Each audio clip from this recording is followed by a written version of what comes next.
Many of you might know, we didn't make it through 1987 because we were contracted by Forefront Records and we began an album called DC Talk. For many years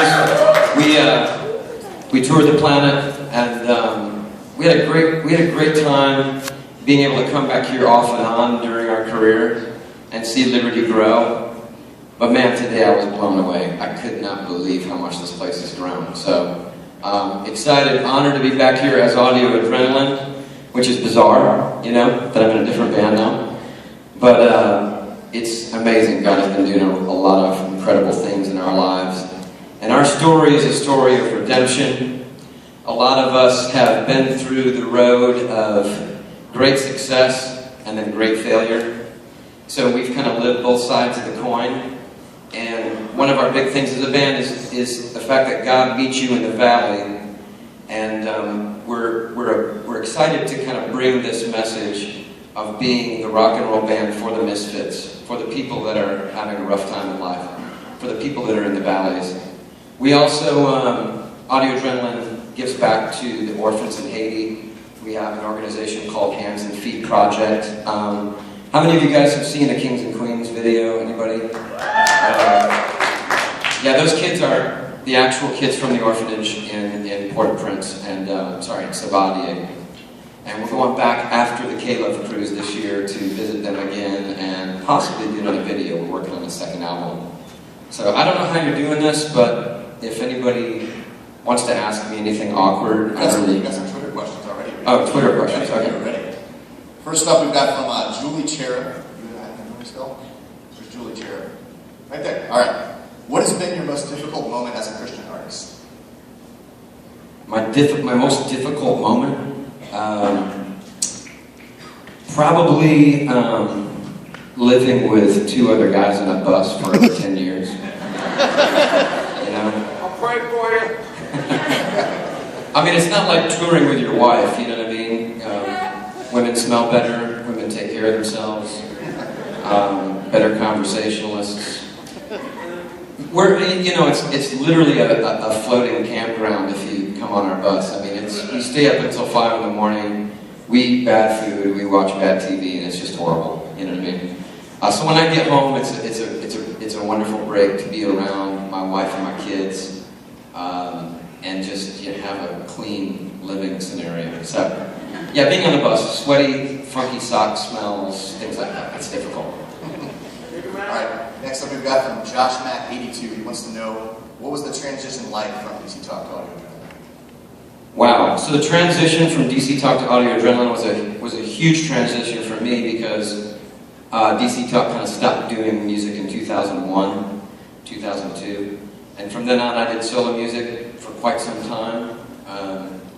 And I did a lot of things. I've been in some films, I did some off-Broadway, wrote a few books, did a few solo albums, got married, had 4 kids, and here I am back again in a rock band that were friends of ours. I mean, DC Talk, at the very beginning of our career, we were touring through Kentucky, and we met these guys called A180, and we were like, man, this band sounds really cool. We want to give them to Forefront Records and see if Forefront would be interested in them. And sure enough, Forefront loved them. They loved the first album, all except for one song called Big House, and they were going to throw it off the album. And Toby and I talked to them about keeping that song. We thought it might be a big one. Because Toby and I are a lot smarter than any record label, you know. So. But yeah, it's been a huge honor to be a part of Audio Adrenalin now, the Audio Adrenalin 2.0.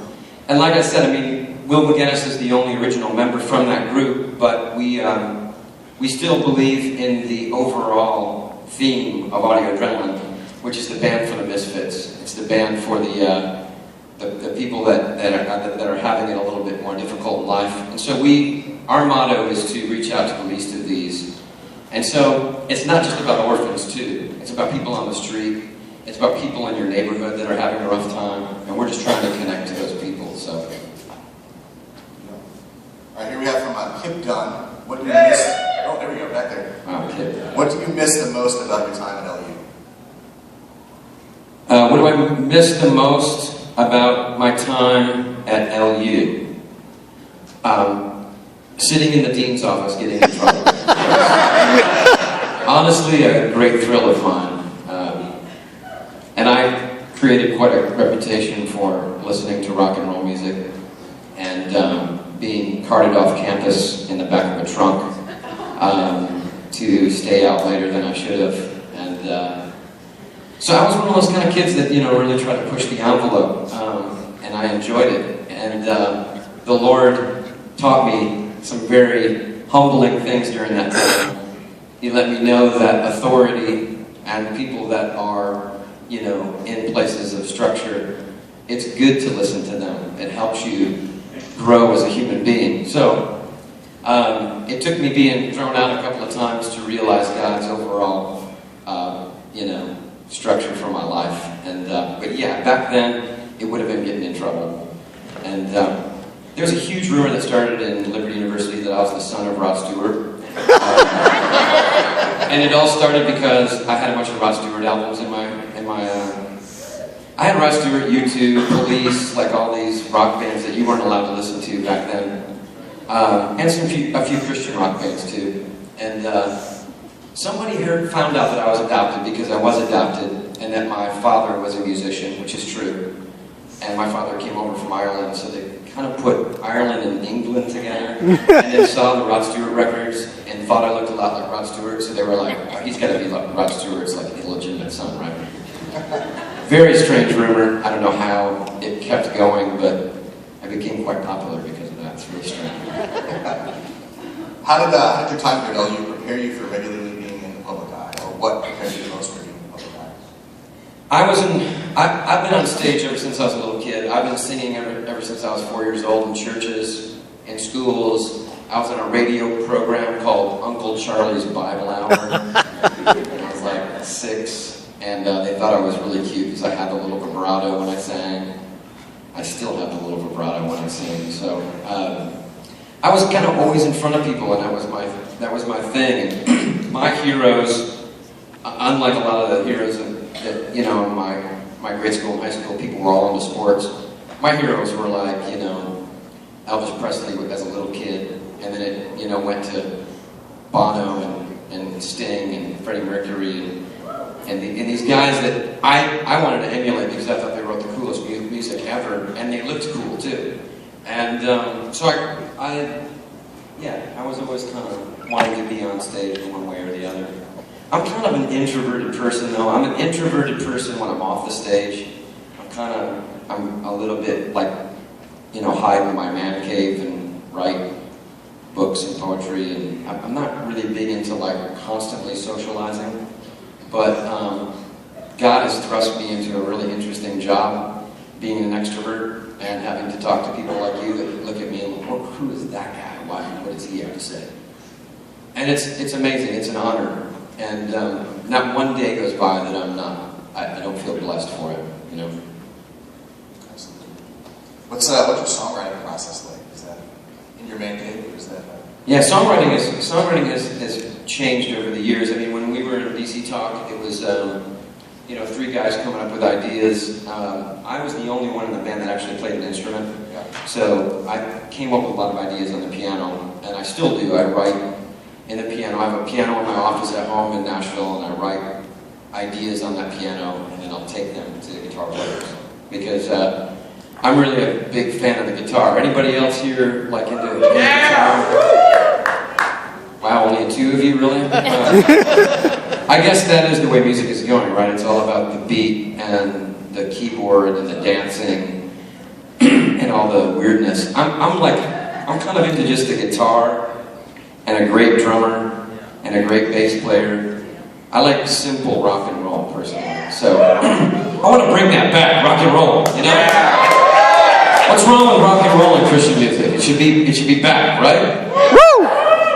Back in the day, we had Petra, Amen. We had Rez Band, we had Larry Norman, we had Steve Taylor. Now it all sounds the same with a bunch of drum machines. It gets tiring. So we're trying to bring it back. Humbly submitted, trying to bring it back.